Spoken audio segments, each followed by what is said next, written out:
Hello guys, you all are doing well. I hope so. Today I am going to explore environment resources of UPSC, IS and plus PCS books.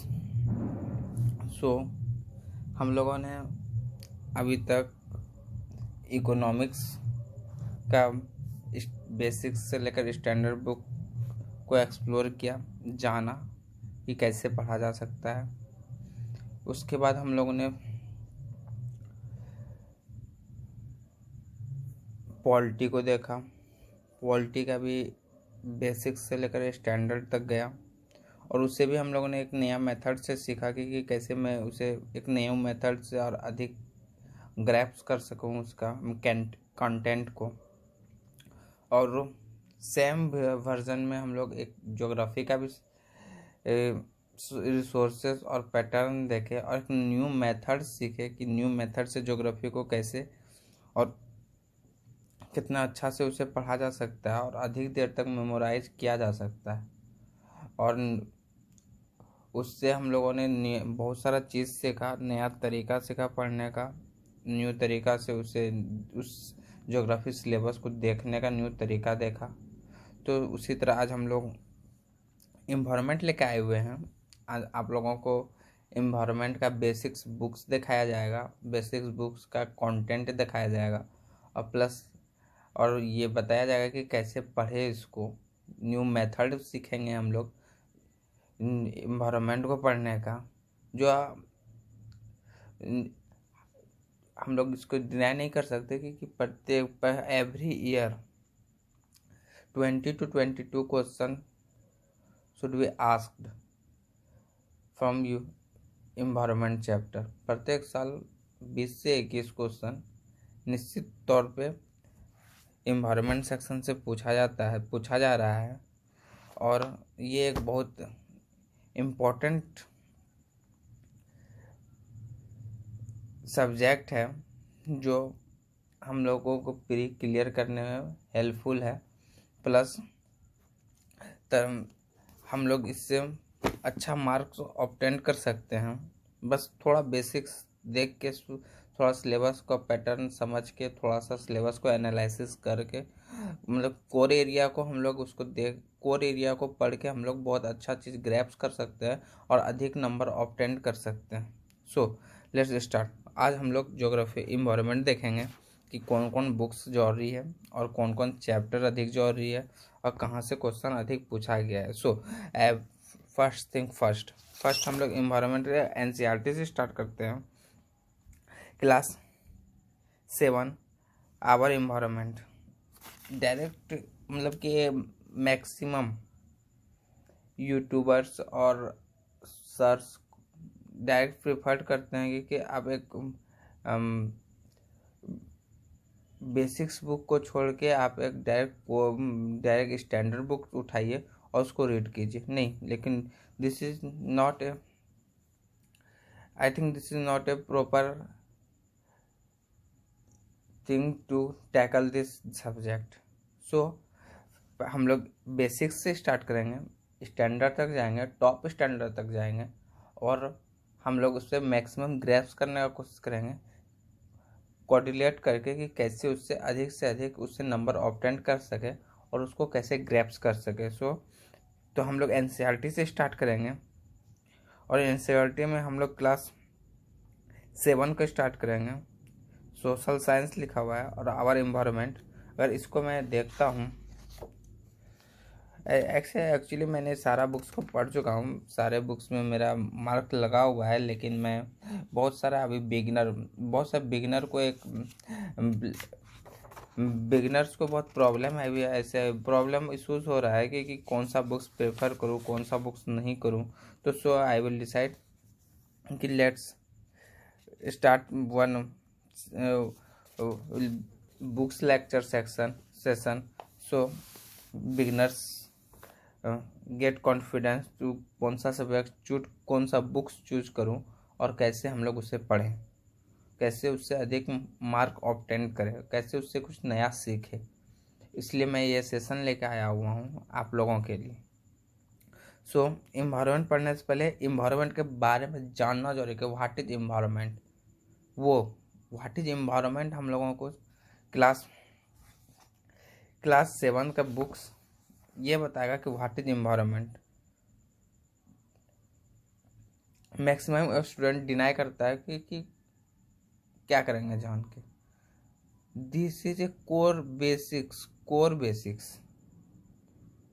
अगर हम core basics पढ़ रहे हैं तो ये बहुत important है कि जिस चीज़ को पढ़े उस चीज़ के बारे वो क्या है पहले उसे समझें, और वो समझाएगी हमारी एनसीईआरटी क्लास 7।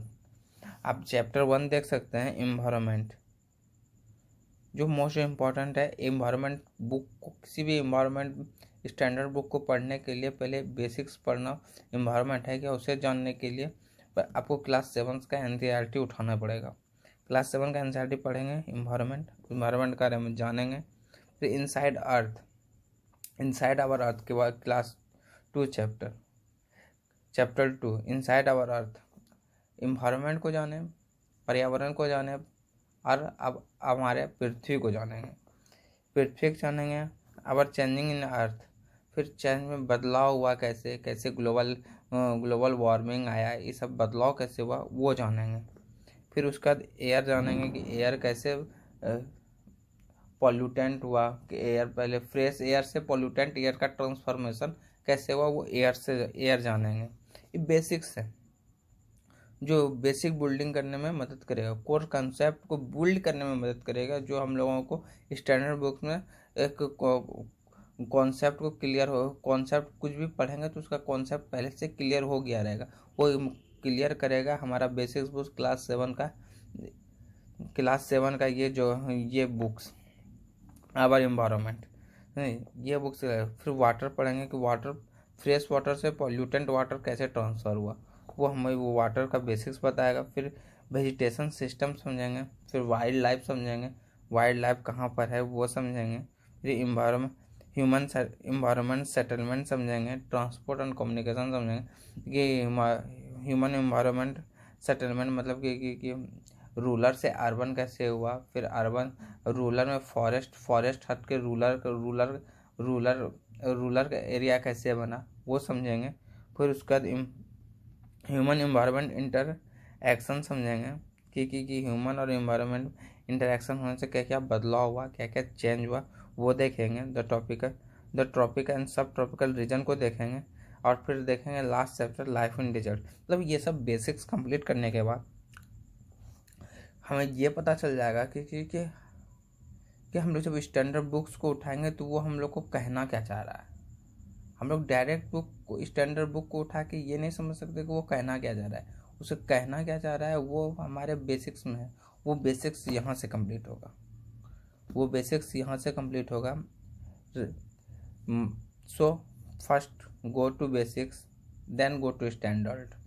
सो इसे कंप्लीट करने के बाद हम लोग तब अब आएंगे शंकर IAS में।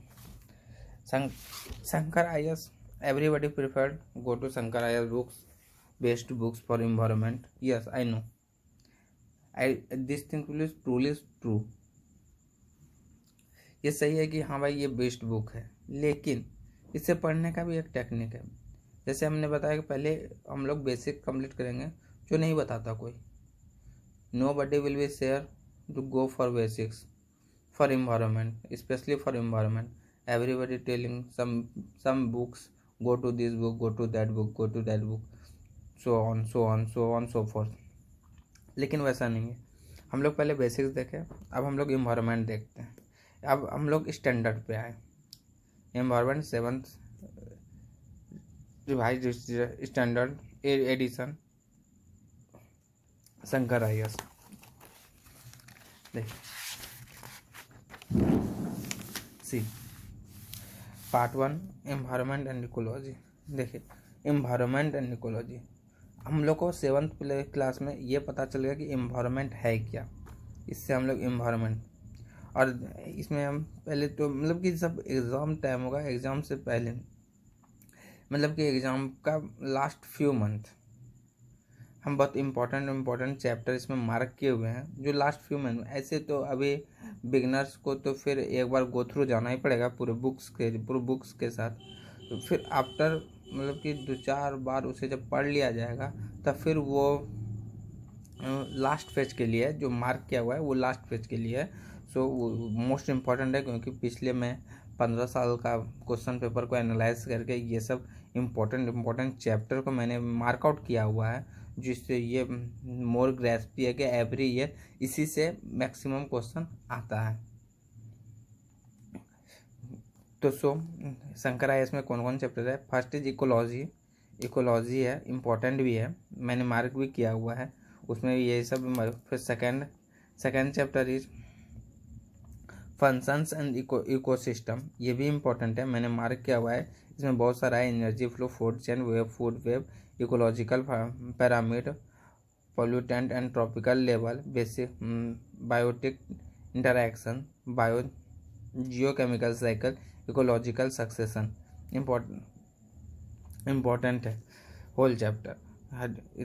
Third chapter is terrestrial ecosystem, ये भी इम्पोर्टेंट। इसमें फ्यू चैप्टर्स मोस्ट इम्पोर्टेंट, जैसे टुंड्रा हो गया, फॉरेस्ट इकोसिस्टम हो गया, एनवायरनमेंट फॉरेस्ट हो गया। Next is fourth aquatic ecosystem, chapter 4। इसमें भी देखिए बहुत सारा इम्पोर्टेंट है। हम वैसे तो सारा इम्पोर्टेंट है अभी बेसिक्स के लिए, क्योंकि बेसिक्स ये पता चलेगा ना आपको कि आखिर ये बोल क्या रहा है। डायरेक्ट आप एनालिसिस कर मतलब कि बिना बेसिक बिना कुछ पढ़े आप डायरेक्ट इम्पोर्टेंट पढ़ोगे तो वो कुछ समझ में नहीं आएगा ना। पहले एक फर्स्ट स्टेप है ये है कि वो गो थ्रू होना है एक बार प्रत्येक चैप्टर से। तो एक्वेटिक में lake ecology, wetland ecosystem, Montague reformed, mangrove ecosystem, coral reefs, coral bleaching, ये मोस्ट इम्पोर्टेंट है। ये प्री के लास्ट 1 मंथ 2 मंथ में ये चैप्टर इम्पोर्टेंट है, जो पढ़ेंगे तो अधिक ग्रैप्स करेंगे। फिर चैप्टर 5 पे आते हैं, इन्वायरमेंट पॉल्यूशन। हम लोग पॉल्यूशन क्लास 7 में भी देखे हुए हैं।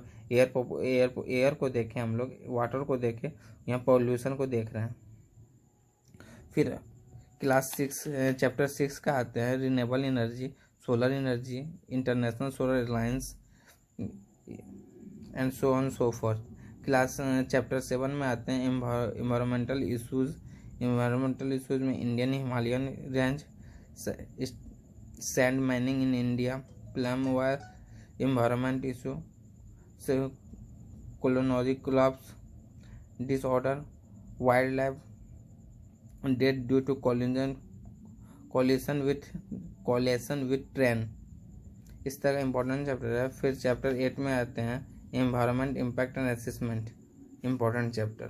ठीक है, the need for environment impact assessment, important components of environment impact assessment, important. Then part 2, biodiversity. इसमें चैप्टर 9 इम्पोर्टेंट है। चैप्टर 9 में भी mode of conservation most important है। Chapter 10 Indian biodiversity. Chapter 11 scheduled animal wild life protection act 1972, most important chapter. Maximum time prelims और mains में, दोनों में, mains based question भी इससे बनता है और फिर प्रीलिम्स में। Animal diversity of India, chapter 12। Chapter 13 India the plant diversity of India, chapter 13। Chapter 14 marine organisation, plankton, important. Plankton, zooplankton, this is most important. Chapter 15 protected area network, national initiatives, wild sanctuary and national park. When we covered wild sanctuary and national park, then we go through Atlas. There is chapter, there is also important chapters.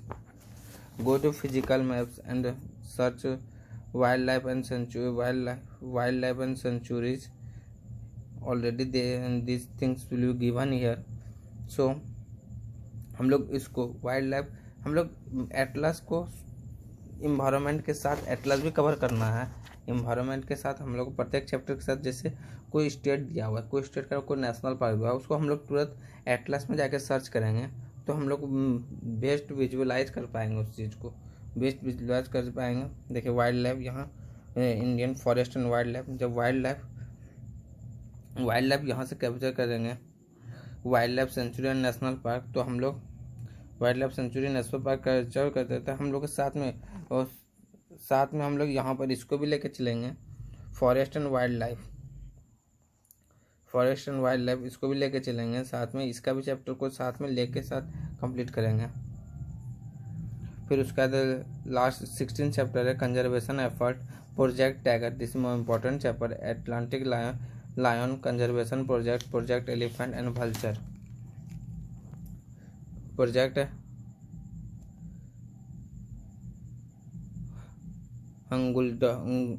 Government measures, important chapter. Climate change में तो सारा important है, जैसे chapter 17 climate change, chapter 19 ocean acidification, chapter 19 ocean depletion, chapter 20 impact of environment climate India, chapter 24 migration strategy, carbon sinking, chapter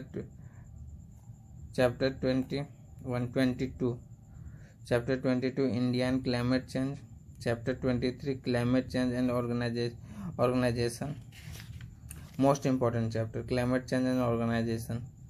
इसमें UNFCCC Kyoto protocol, REDD and REDD plus, important question, important chapter, इससे अधिक maximum time इससे question आ ही जाता है। Next is part 4 agriculture. हम लोग इकोनॉमिक्स में भी देखें, एग्रीकल्चर हम लोग ज्योग्राफी में भी देखें, and next agriculture in environment में भी। क्रॉपिंग पैटर्न बताएगा, क्रॉपिंग सिस्टम हम लोग देखेंगे इसमें, और क्रॉपिंग क्रॉप एंड क्लासिफिकेशन देखेंगे। उसके बाद फिर ऑर्गेनिक फार्मिंग देखेंगे, इसमें सॉइल साइंस के बारे में पढ़ेंगे, इम्पोर्टेंट है। Acts and policies, wild life protection acts पढ़ेंगे, इन्वायरमेंट प्रोटेक्शन एक्ट्स पढ़ेंगे, नेशनल फॉरेस्ट्री पॉलिसी पढ़ेंगे, बायोलॉजिकल डाइवर्सिटी एक्ट पढ़ेंगे, scheduled tribes and other forest dweller act पढ़ेंगे, ग्रीन हाईवे पॉलिसी पढ़ेंगे, कोस्टल रेगुलेशन जोन पढ़ेंगे, नेशनल ग्रीन ट्रिब्यूनल पढ़ेंगे, the ozone depletion substance rules पढ़ेंगे, important chapter. Institutions and major chapter 26 में CAMPA पढ़ेंगे, social forestry पढ़ेंगे, national bamboo mission पढ़ेंगे, CEPI पढ़ेंगे, इको मार्क्स पढ़ेंगे। चैप्टर 27 में इन्वायरमेंट ऑर्गेनाइजेशन पढ़ेंगे, एनिमल वेलफेयर बोर्ड पढ़ेंगे, central zoo authority and national biodiversity authority पढ़ेंगे। चैप्टर 28 इम्पोर्टेंट, ऑल सारे important, international organisation and conservation के बारे में पढ़ेंगे, UNEP के बारे में पढ़ेंगे, United Nation conference and on environment and development के बारे में पढ़ेंगे, कंजर्वेशन एंड बायोलॉजिकल डाइवर्सिटी के बारे में पढ़ेंगे, रामसर साइट के बारे में पढ़ेंगे। रामसर साइट को यहाँ से पढ़ने के बाद फिर हम लोग मैप में भी देखेंगे, फिर सिटीज़ के बारे में पढ़ेंगे, फिर the wild life trade monitoring network के बारे में, ट्रैफिक के बारे में पढ़ेंगे, फिर CMS के बारे में पढ़ेंगे, कंजर्वेशन ऑफ माइग्रेटरी स्पीशीज के बारे में पढ़ेंगे, coordination against the wild life trafficking के बारे में पढ़ेंगे, इंटरनेशनल ट्रॉपिक टिम्बर ऑर्गेनाइजेशन के बारे में पढ़ेंगे, United nation forms on forest के बारे में पढ़ेंगे, IUCN के बारे में पढ़ेंगे, ग्लोबल टाइगर फॉर्मेशन के बारे में पढ़ेंगे, स्टॉकहोम कन्वेंशन के बारे में पढ़ेंगे, और उसके बाद फिर बेसल कन्वेंशन के बारे में पढ़ेंगे, रोटरडाम कन्वेंशन के बारे में पढ़ेंगे, United nation convention on combat desertification के बारे में पढ़ेंगे, इंटरनेशनल व्हीलिंग कमीशन के बारे में पढ़ेंगे, वेना कन्वेंशन एंड मॉन्टेनर प्रोटोकॉल के बारे में पढ़ेंगे, कालिया एग्रीमेंट के बारे में पढ़ेंगे, globally important agriculture heritage system पढ़ेंगे, मिनरल कंजर्वेशन के बारे में पढ़ेंगे, environment issues and healthy issues के बारे में, हेल्दी इफेक्ट के बारे में पढ़ेंगे। फिर अपेंडिक्स में देख लेते हैं हम लोग। अपेंडिक्स में Ramsar wetland site in India पढ़ेंगे, प्लस मैप वहाँ से मैप वहाँ से कंप्लीट करेंगे हम लोग, यहाँ से मैप को भी कंप्लीट करेंगे। और टाइगर रिजर्वेशन ऑफ इंडिया के बारे में पढ़ेंगे, एनवायरनमेंट रिजर्वेशन ऑफ इंडिया के बारे में पढ़ेंगे, मेकी साइट ऑफ इंडिया पढ़ेंगे, बायोस्फीयर रिजर्व के बारे में पढ़ेंगे, list of Indian biosphere reserve in UNESCO map listing करेंगे इससे एटलस से मैप लिस्टिंग भी करेंगे एटलस से। इसी तरह हम लोग एनवायरनमेंट शंकर IAS को कंप्लीट करेंगे, प्लस में प्रैक्टिस क्वेश्चन भी दिया हुआ है। फॉर एग्जांपल प्रैक्टिस क्वेश्चन भी दिया हुआ है, इसे भी हम लोग सॉल्व करने की कोशिश करेंगे। After completing the syllabus previous year सी है, सो दैट इसके बाद हम लोगों को एनवायरनमेंट इतना कंप्लीट करने के बाद अगर जो शंकर IAS पढ़ना नहीं चाहता है, वो हम लोग के इंस्टीट्यूट में ये एनवायरनमेंट का बुक मिला हुआ था, environment and ecology best book है। मैंने इसे पढ़ा हुआ है, ऐसा नहीं है कि मैंने नहीं पढ़ा है, मैंने इसे पढ़ा हुआ है, गो थ्रू हुआ है। अच्छा बुक्स है, मतलब कि सारा कुछ कंप्लीट किया हुआ है। जैसे देख सकते हैं इंट्रोडक्शन ऑन इकोलॉजी के बारे में बताया हुआ है, प्रिंसिपल ऑफ इकोलॉजी बताया है, इकोसिस्टम टेरेस्ट्रियल इकोसिस्टम के बारे में बताया हुआ है।